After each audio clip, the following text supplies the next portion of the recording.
How you doing, folks? Welcome back to another episode of Hot Takes. I'm your host, Marcus, but of course, I'm here once again. Let's get started, shall we? Today we're going to start off with the quarterback carousel going on in the National Football League. And I'm not just talking about the ones you expect to move. I'm talking about the ones who are going to be hard to move, such as one Carson Wentz in Philadelphia, who is really unhappy with the situation there. We're going to start right there, actually. There's a good chance that he will be moved. The problem is the Eagles are going to end up having to swallow one of the largest cap hits ever. I mean, they're pretty much going to have to swallow $39 million in dead cap space for trading Carson Wentz. Right now, it's looking like he's headed towards Chicago with Matt Nagy and the Bears, and that's going to be a peculiar situation for him, considering that he was benched for Nick Foles, who won the championship a few years ago, and then Nick Foles went on and got paid in Jacksonville and was traded to Chicago. Regardless, no matter what happens, it looks like Philadelphia is going to be in the market for a quarterback again.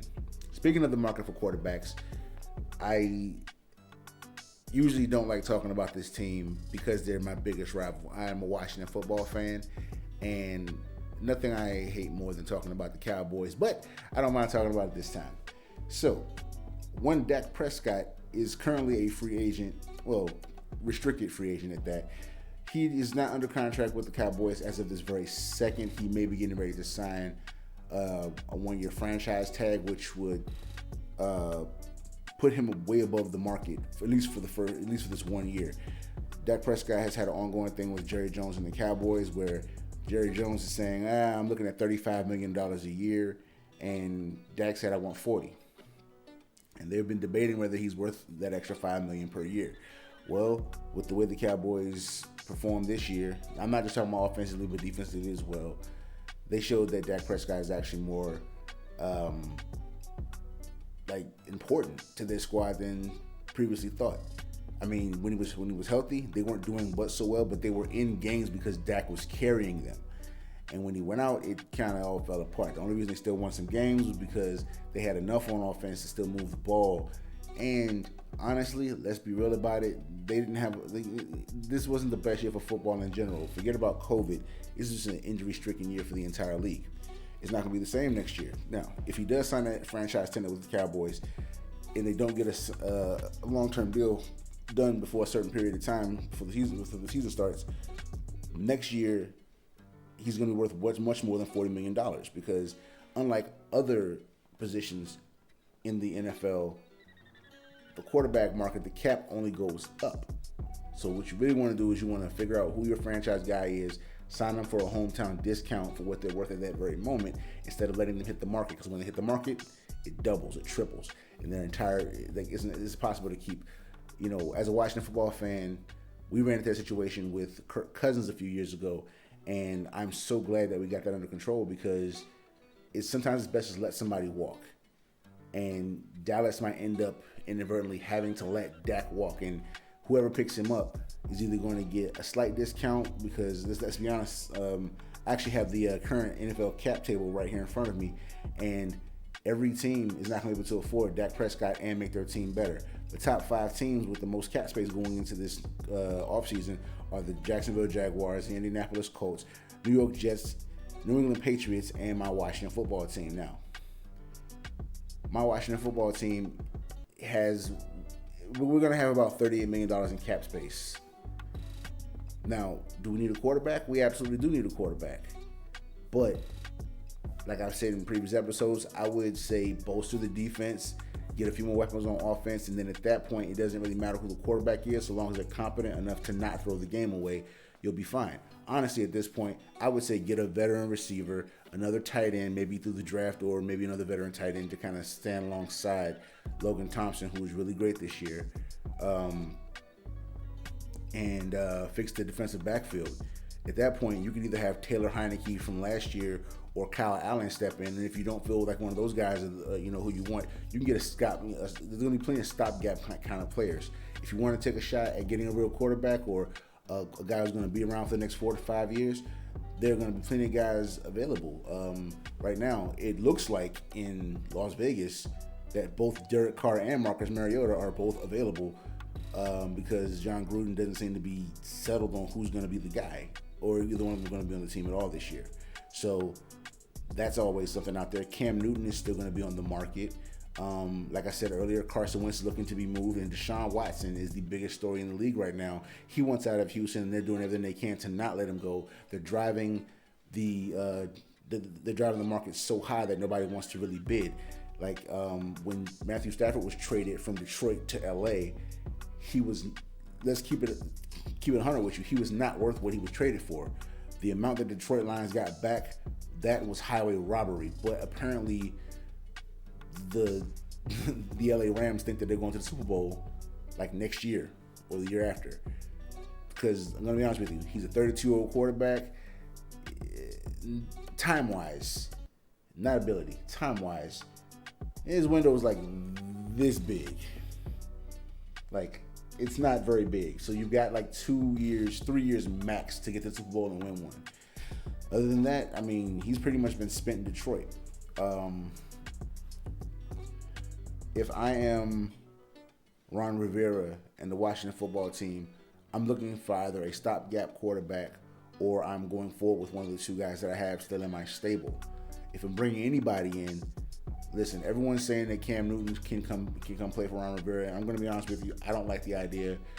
Our team is in a whole nother attitude right now, and it's a positive one. Not saying that Cam Newton brings anything negative, like he's a cancer or anything, but the last thing we need right now is someone from the past, especially our head coach's past, to come to our present and kind of, derail our future. I'm not saying we need a rookie quarterback. I'm saying I'd prefer someone else. Again, I'd like Marcus Mariota from Las Vegas, but that's really up to Ron Rivera and the coaching staff. And at this point, I'm trusting everything that they want to do. The Patriots are in a very precarious situation. They're going to have roughly $62 million in cap. They have a lot of money, and they usually always have a lot of money, actually. They're very good about pinching pennies. But I think that this year for them was an anomaly. They were COVID-stricken, and a lot of players decided to stay home as opposed to risking themselves and their health for their family in the football games. They just took a shot in the pocket. They just voided 1 year of their contract, and they just said whatever. And the team still ended up winning 7 out of 16 games. They still did pretty well despite Cam Newton's poor play. And before I go any further, let me backtrack that. Cam Newton didn't have a poor season. He didn't play well particularly, but given the situation, he's coming back from a catastrophic injury, one that probably would have ended some careers. He came back. He got himself healthy. Then he ended up catching COVID, so he ended up missing some weeks. He could not practice as it wasn't really an off season this year, and yeah, the whole thing was just a mess. That even with that, what little weapons that the Patriots would have had, most of them stayed home. So he was really working with a bunch of guys who probably wouldn't have been on anyone else's practice squad. So the Patriots weren't even the Patriots this year, and Cam Newton's out there being vilified for not playing well. He doesn't have receivers. There's virtually no running game, and the line was atrocious. The defense wasn't really there all year long. So the Patriots want the Patriots. So is there a chance that he goes back to New England? I think there's a slim chance, but I don't think he's going back next year.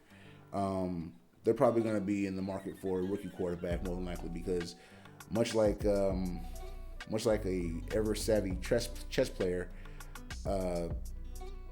Bill Belichick is always looking toward the future. Remember, this is the same guy who wanted to have Jimmy Garoppolo take over as a starting quarterback and move along from Tom Brady a few years ago. And we all see how that turned out. And yeah, we'll have to see what happens with that. Number 3, but these guys are always here, so I don't even know why I'm even saying this. The New York Jets have the third most money. They have roughly $68 million in cap space, and honestly, they're in a very good position right now. If they can draft well, they have the number 2 pick in the draft, so they can get their quarterback. They don't have to worry about picking up someone else. I mean, if they want to, they can make a run for Deshaun Watson or any of these other quarterbacks who are looking to move forward or move on from their current teams. They have draft leverage, and also another one of those quarterbacks I forgot to mention earlier who could be in this carousel is Russell Wilson. I'm not saying that he's going to leave Seattle. I'm not even saying he's displeased with Seattle, but I will say this: he has voiced his opinion about not being protected in Seattle. He's not talking about receivers. He's not talking about the running game. He's not even talking about how good or bad the defense is playing. Russell Wilson is one of the most hit quarterbacks in the league. I think he's what? He's been hit third most in the last 7 years. Yeah. Of all active quarterbacks, in the last 7 years, he's been hit more, almost as much as anyone, if not more. And we're talking about a Super Bowl winning quarterback, like Seattle's only Super Bowl. You'd think they would put more investing into protecting him, but they have not. And hopefully, and this is what I think is going to happen, before they even give Russell a chance to think about moving on from them, they're going to find somebody to protect him. They're going to spend their money. I mean, they don't have a whole lot. They've only got about $5 million in cap space this year. But they're going to find a way to stretch that money, make some moves, and they're going to protect their quarterback. They're not going to let Russell go anywhere. So I think that's just a dead issue for them. But the Jets are in a very good position. They can bring in plenty of weapons for whatever quarterback they bring in, be it Justin Fields, Zach Wilson, or Trevor Lawrence, who I still think is going number one in Jacksonville. The Indianapolis Colts, they're in dire need of a quarterback because Phillip Rivers, I think he finally hung him up. If you ask me, he should have done that quite some time ago. It was pretty obvious that he wasn't the same guy, especially after the whole thing happened with the Chargers. It's been embarrassing to watch him play. It's been bad. But the good news is a new era of quarterback is here, and Phillip Rivers left his mark on the NFL in a positive way. He's one of the best regular season quarterbacks of all time because postseason doesn't even exist for this guy. He's just not very good in the postseason. And the number one team, you guessed it, with the most money going in with $77 million in cap space is the Jacksonville Jaguars. Now, people don't believe me when I say this, but the Jacksonville Jaguars are a team to watch. They have a lot of very young players who are giving them a hometown discount because they believe in what they got going on. Yes, they did lose Yannick Ngakoue. Yes, they did lose quite a few players on defense, including Jalen Ramsey to the Rams. They lost a lot, but they stand to gain so much more through the draft, through free agency. And yes, I get it. Jacksonville, Florida is not the sexiest place that anyone wants to play. There's nothing really there. But here's the good thing about playing there. There's no expectation. And I think that kind of has a big role to play for this team specifically. Without any real expectation put on them, they can come up out of nowhere. You want to talk about a dark horse to win it all? They're the perpetual dark horse. They're right there with Detroit. You don't expect anything from either one of these teams. But if they rise up, don't be surprised if they take it, just take it all the way. They have the ability to because no one expects anything. The only sad thing about what's going on in Jacksonville is if they're going to pick a quarterback, which I think they will, that means the end of Gardner Minshew's era, short-lived era in Jacksonville. Minshew Mania is over. To be honest, I never thought that he should have been starting to begin with. Not saying that he's not capable, because clearly he is. But let's be honest, Gardner Minshew isn't a starter anywhere else but Jacksonville. I mean, maybe Denver, but they have Drew Lock, and they're not even totally sold on him. So we're going to see a lot of quarterback movement this year, and that's going to be interesting to see. So this may be the last time I've talked about football for a little while because right now we're getting set for the combine, and once that's over, once we have a feel for the rookies and their athletic abilities, we will have a chance to see what's going to happen because I don't expect any of these things to take place before the draft. As a matter of fact, much like the NBA drafts, I expect a lot of movement to happen on draft night, if not right after the draft. And the last thing I'll say about football is back to the Houston Texans. Well, I already said that Deshaun Watson wants out, and that's clear. He's made that very clear. One player asked to get out, and he was given an opportunity. Now, make of this what you will, but I'll tell you what it is. J.J. Watt has agreed with the Texans ownership to part ways at this time, so he's no longer a Houston Texan. He's a 10-year vet. He has been the face of the franchise for the entirety of his tenure, and I think that they did the right thing by letting him go. He put 10 years of blood, sweat, and tears into that team, and all they did was show instability. And JJ deserves better than that. Deshaun deserves better than that. Everyone on that team deserves better than that. I'm just gonna be honest. I hate to be cliche, but a lot of players, superstars, have left the city of Houston in both football and basketball this year, and baseball actually. And I mean, I hate to say it, but Houston, you have a problem. I don't know what's in the water out there, man, but clean it up. That's bad. You lost James Harden, you lost J.J. Watt, you're about to lose Deshaun Watson, whether you like it or not. It's something in the water out there, man. It ain't looking too good, man. It's not good. So that covers football for the moment. We're going to slide right into basketball. And actually, I'm sorry, one more thing. Apparently, old man Adrian Peterson, the running back in Detroit, the guy that everyone forgot because he ended up in Detroit, once was a Washington football running back, legendary Minnesota Vikings running back, that guy, that freak of nature. Apparently, he has no intention on retiring. As a matter of fact, he intends to play long enough to not only win a championship, but he wants to be the all-time leading rusher in NFL history. He wants to pass Emmett.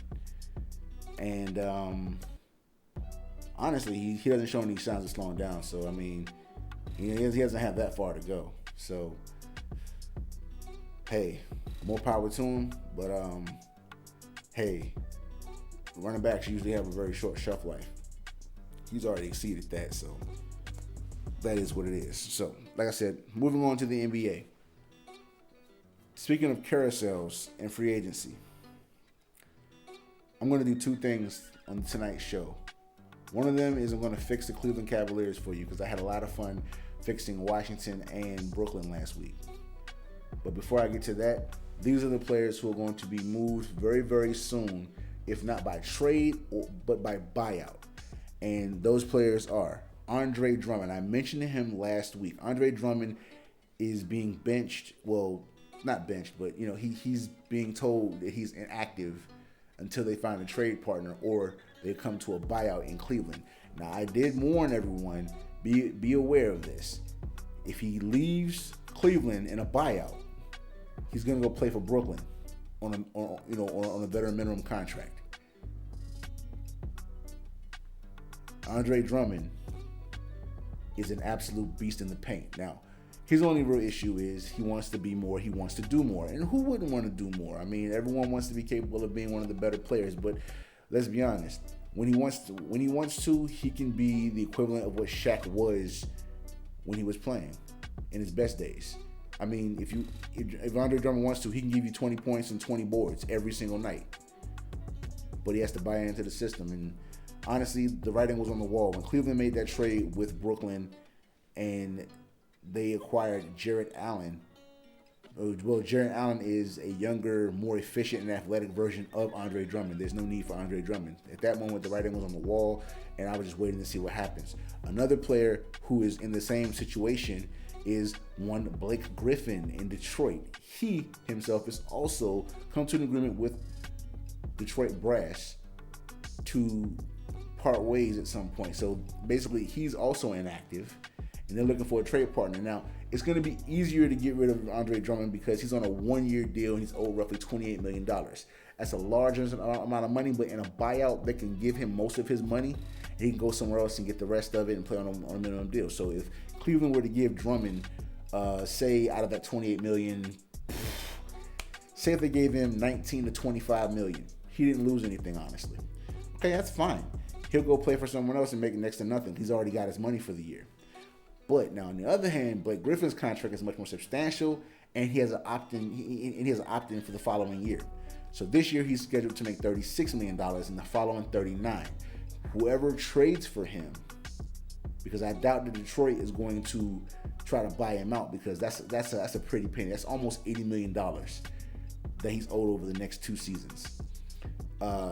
He's going to have to be traded, and it's probably going to take a 2 or 3 team trade to do so. But if he does get traded, he's probably going to opt in for that second year, more than likely because he's not worth the money anymore. His production doesn't say it. I mean, right now, he's going to give you, somewhere between 18 points and maybe 9 rebounds. That's not enough. Like, that contract doesn't say 18 and 9. That contract says, I'm putting up 25 and 15. But he's not worth it at the moment. I'm not going to say that he still can't play. He still has some good time. He still has some good time in it. He's about 32, 33 years old. And while he's not as athletic as he once was, he hasn't actually dunked the ball since 2019. That's roughly 2 calendar years since he's touched the rim. And we've known Blake Griffin for his athleticism, for his being a skywalker. There's a term in the NBA called getting Mozgoved, because he did it not once but twice. He jumped over Timofey Mozgov, an obscure NBA name that we don't even know anymore. But he was roughly 7 feet 2 inches tall, and he didn't just jump over him. He dunked on him like he was not like it was like he was throwing the ball into a Nerf hoop. That's how ridiculous it was. He did it twice. That Blake Griffin is gone. Now there are some teams that are probably going to look to try to bring him in, and just dangerous, but pretty much just either contenders or team looking to move back in that position. One of those teams is the Clippers, which is where he came from in the first place. But the only way I see him going back to the Clippers, like Stephen A. Smith said, he's going to have to apologize to owner Steve Ballmer, which, I'm going to be honest, I would like to think that Blake Griffin is a bigger man than he has shown, but that's just me being optimistic. He hasn't shown to be a bigger person. And I'm not saying he's not capable of growth, but he doesn't seem to even be interested in such a thing. But another team that is interested and has come as a front runner for him, and I'm all for it, is my Miami Heat.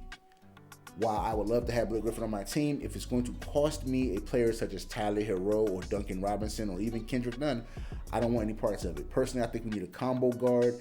I was hoping that we would look at the Clippers, because the Clippers have put Lou Williams on the market. I think we need a veteran combo guard who can play defense and get his own bucket off the bench as a sixth man, because Kendrick Nunn, while he has the ability to get his own bucket, he doesn't play consistent defense, and that's due to, I guess, him just being young and he hasn't fully figured it out yet. He'll figure it out. I mean, he was undrafted, so he's still a bit raw, but he's figuring it out, much like some of our other prospects. I would say that if we were to pull in Blake Griffin, that I would probably try to make it work between players like. I wouldn't be upset if we lost a draft pick or two, and we gave up Kelly Olynyk, and maybe I'd be willing to part with Kendrick Nunn, maybe. But contract-wise, assets, that's not going to be enough unless Detroit's just looking to offload him, which that's probably what it is. It'll probably, for them, it's more of a salary dump. So they might take that, and the problem with that is if he comes to Miami, he's definitely going to want to opt in for that last year of $39 million, which I'm not excited about, because nobody wants to pay repeater luxury tax.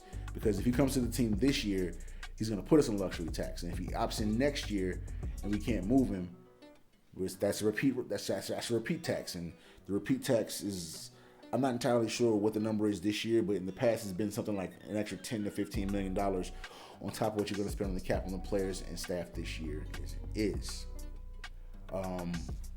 So yeah, Blake Griffin, I would love to see him in a Miami Heat uniform. I just don't want it to cost my team everything that we've built so far. Tyler Hero is a budding young star who is going to be the face of our team along with Bam Adebayo in very short time. And I don't want to see him get moved to a place like Detroit where I feel like there are certain teams that players go to suffer and their careers die at a very young age. Another player that I think that Miami should look at is, like I said last week, Lonzo Ball. I would love to have a defensive pass-first point guard on my team. I would adore that. That would be the best thing in the world. So, now that I've gotten that out the way, another player who has been signed, and I told everyone to keep your eye on Brooklyn, because not only are they looking to possibly pick up Andre Drummond for pennies on the dollar, they just picked up a defender in Andre Roberson. Yes, Andre Roberson. He's that basketball player who, I think he just spent some time in the G League because he was coming off a serious injury when he played for Oklahoma City and never really returned properly. But by the time he was able to come back, his contract was pretty much up. So he still got paid, but he had to work his way back. And he's not just a solid defender; he's an elite defender. Something that they're missing in Brooklyn is defense. And I know I've harped on that, but it's pretty obvious. Like when they made the trade and they got James Harden, giving up Prince and Allen were terrible moves for their team's synergy. But I like the fact that they're trying to bring something back. So Andre Roberson's a big pickup for the Brooklyn Nets. So right quick, I'm gonna switch modes and I'm gonna put on my GM hat, and I want to fix the Cleveland Cavaliers, which honestly I like the direction they're already moving in. And all they really have to do is develop what they have right now. Now, they do have a little bit of a log jam at certain positions, and they have to figure out who's going to do what. They do have a little bit of a cap problem. They need to figure out a way to offload and move Kevin Love. I'm not saying that Kevin Love isn't worth the money. Well, actually, you know what? Backtrack. I'm saying he's not worth the money that he's earning right now. Kevin Love is making a ridiculous amount of money. He's doing absolutely nothing for it. And not to say that it's not owed to him, because when he signed, he was worth that much money. But they signed him to that money, assuming that he would be able to return to form of the Minnesota Kevin Love, who was putting up 20 and 15 every night. But that guy was gone before he even got to Cleveland. So good luck with that one, Cleveland. Right now they have 3 players that I'm looking at specifically. Well, I'm gonna exclude Jared Allen, because we've already spoken about what he's capable of and what he's going to bring to that team. He's basically Andre Drummond, much more athletic, much more young, and much more efficient. The other 3 players I'm looking at are your backcourt, which consists of Colin Sexton and Darius Garland. These 2, funny enough, have become quite the formidable backcourt. Colin Sexton is really the 2. They're about the same height. They're about 6'3" apiece, but he's a 2 guard who likes to handle the ball but doesn't necessarily need to, which is why you have Darius Garland. Darius Garland reminds me a lot of Kyle Lowry, but he can actually shoot. I know that's a little bit of a diss to Kyle Lowry, because I actually like Kyle, but Kyle Lowry can't shoot. Darius Garland is a magician with the ball. I love the way he plays. Defensively, he can get a little better. But speaking of defense, back to Colin Sexton. They call him the young bull. And that's because he is an absolute dynamo on defense. He attacks on offense the same way he does on defense. He's right up on you. He's scared of absolutely nobody. Can he be a bit erratic with the ball at times? Sure. He's young, but he'll figure that out as well. The third player I'm looking at is this year's number 1 pick, and I believe, if I gotta say his name correctly, Isaac Okoro.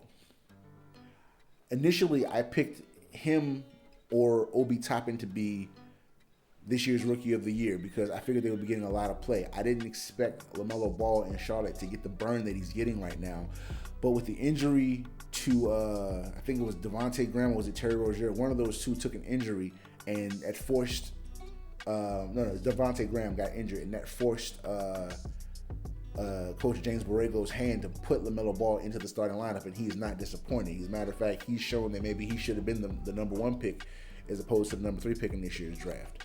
But back to Cleveland, Isaac Okoro has everything it takes to be that team's centerpiece.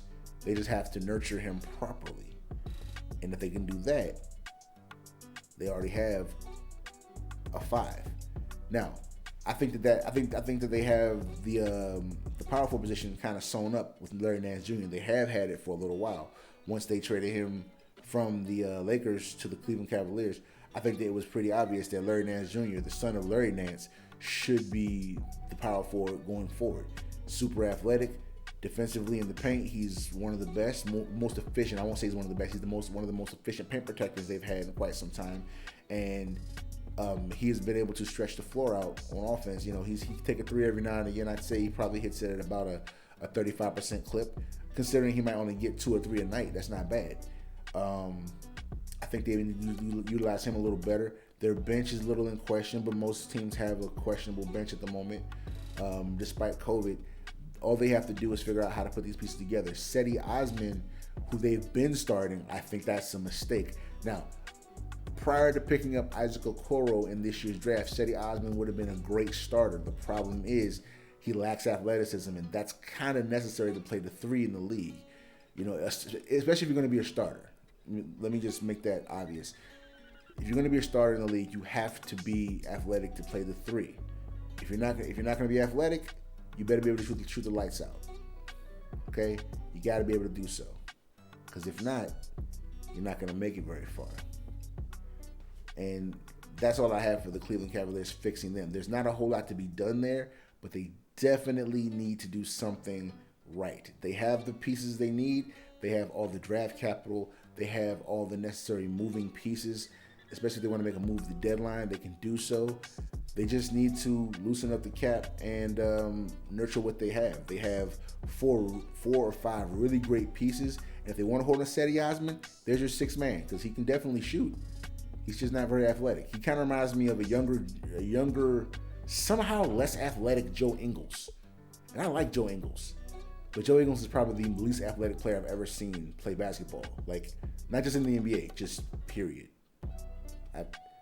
He's got I mean no disrespect to any of the fathers out there in the world, but if you've ever seen a father and son, like an out of shape dad, play basketball with his clearly in shape son, but for some reason dad can make a bucket from anywhere on the court, he just can't run.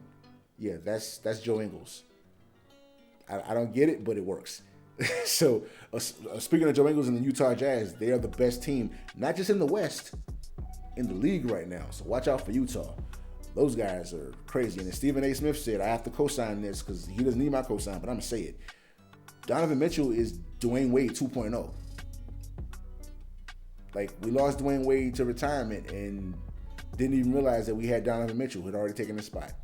So that's amazing. I didn't see Donovan Mitchell taking off like he did. But hey, stranger things have happened. 45 in Utah. He's taking off. Usually every week I have a hot take for the show, and I found it hard to have one this week. So I probably won't really have anything that's like really, really stands out. There is something going on in the NBA right now. One last thing I'm going to say is one of the most unfortunate situations has been going on in Minnesota. Karl-Anthony Towns, he's just getting back from his battle with COVID. He lost a lot of family members to COVID this year and last year as well. And he's been going through it pretty bad. His team is suffering because not only have they been missing him, they're getting ready to lose D'Angelo Russell for the next 3 to 6 weeks because he's going to have arthroscopic surgery on his knee and maybe have some bones that have been kind of loose, kind of taken out, I guess. And they're not playing winning basketball. As a matter of fact, they're playing like the Detroit Pistons are playing, except Detroit is playing like they've got something to play for. That's admirable, but they're not going anywhere. Minnesota isn't going anywhere, and they're trying. So, I mean, I guess this is just like a developmental year for Anthony Edwards, the number one pick in this year's past draft. If I had to say that it was going to be a move made, and I hate putting these teams in these situations, but this week's hot take is going to be more about the opportunity or the chances of something happening. So I'll say this. Since we're getting close to the trade deadline, I would like to see the Minnesota Timberwolves move guard Josh Okogie so that he can, be utilized properly because they're not doing right by him. Because honestly, he should be starting and he's not. And it doesn't make a lot of sense. And even when he does start, he's kind of limited because he's playing next to Anthony Edwards and he's playing next to D'Angelo Russell. And he's got Ricky Rubio looking over his shoulder as well. So his minutes are getting kind of chopped up, and I would like to see him take on a bigger role. Speaking of which, like I said earlier, combo guards, Miami Heat. I would love to have a Josh Okogie, mainly because I've all at this point been giving up on picking up Jamal Murray from Denver. Because the longer we wait, he's going to have what the kids call it throwing a bag at someone. Well, Jamal Murray's going to be worth a whole lot of money. They're going to have to back the Brinks truck up to that guy. I mean, it's like Denver's going to either have to pay him or he's going to walk and make a whole lot more somewhere else. Another team that is probably going to have to make a move before the trade deadline is probably Boston. Boston should be far and away one of the better teams in the East, and they're underperforming right now. They're in a bit of a funk. and I think they need to fix it. Hopefully that doesn't mean they're going to move Jaylen Brown, who's been having a breakout season. I expect him to be an all-star this year. Jason Tatum's had a few bad games, but I think he'll be fine. The league has been a little surprising this year. Nothing is more surprising than this. And this is the hot take for the week, as a matter of fact. So this year, the All-Star break is going to be roughly 1 day, I believe. That's what it looks like, at least. It appears that this year's All-Star break, the NBA plans to hold a three-point contest and skills contest prior to the All-Star game. And during the halftime, they're going to have the dunk contest. And the hot take for this week is, I believe going forward, much like the NBA had last year with the play-in tournament to get that 8th seed in the playoffs, I think we're going to continue to see that. And I think that this 1 day All-Star thing, the players are still going to get like roughly 3 to 4 days off, roughly a week, like they usually do. But I think going forward, it's not going to be a 3-4 day event. It's going to be pretty much all in 1 day. The guys get a week off, and then we commence seeing basketball after that. I think that it's the best formula possible because, especially right now during times of COVID, it's really tough for those guys to, all come together in one spot, being separated from their teams and their families. Even if it's only for 1 day, they have to find a neutral area for everyone, like the bubble. And they have to kind of put it together really quickly, have this happen, do contact tracing, and hopefully nobody is sick. I mean, it's going to be a bit of a mess in my opinion, but if they can make it work, I think that this is a great formula.